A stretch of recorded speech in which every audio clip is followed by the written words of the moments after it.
dewa kuno yang tersisa di Renegade Immortal.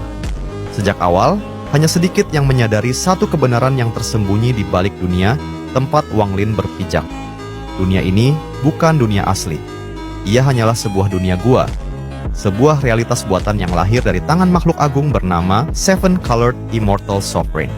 Dunia buatan seharusnya tidak mampu melahirkan keberadaan kaum kuno. Mereka adalah eksistensi purba, makhluk yang hanya bisa hidup di dunia sejati.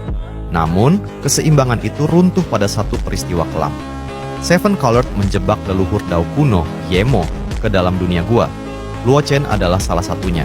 Dia pernah menjadi dewa kuno yang kuat, namun tubuhnya dirasuki parasit Moon Gazer Serpent. Identitasnya hancur, kekuatannya jatuh ke titik terendah. Ia sempat memandang Wang Lin sebagai musuh. Namun, ketika mengetahui Wang Lin mewarisi garis Tuxi, ia justru menyerahkan warisan kunonya. Setelah keluar dari dunia gua, Luo Chen akhirnya dibebaskan dari parasit itu. Darah Yadao yang diperoleh Wang Lin diserahkan kepadanya, membuat darah kuno Luo Chen bangkit, setara dengan raja kaum kuno.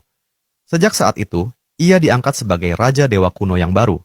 Ada pula Yuna, makhluk yang diciptakan dari darah Yemo. Ia awalnya berdiri sebagai musuh Wang Lin. Namun, segalanya berubah ketika ia menyadari Wang Lin memiliki jiwa ketiga milik Seven Colored. Tanpa ragu, Yuna menundukkan kepalanya, bahkan menyerahkan setetes darah jiwanya demi menyelamatkan Wang Lin dari kematian. Ketika pintu dunia gua terbuka, tubuh fisik Yuna tertinggal menjadi penopang sekte Duang Lin. Sementara jiwanya pergi, mengikuti Duang Lin menuju reinkarnasi di benua astral abadi.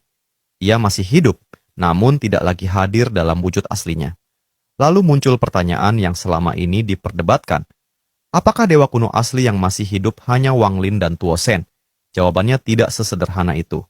Jika yang dimaksud adalah dewa kuno murni yang masih memiliki kesadaran utuh, kekuatan aktif, dan benar-benar beroperasi sebagai kaum kuno, maka yang tersisa hanyalah Wang Lin, Tuo Shen, dan Luo Chen yang lainnya telah gugur, bereinkarnasi, atau berubah menjadi boneka batu tanpa kehendak.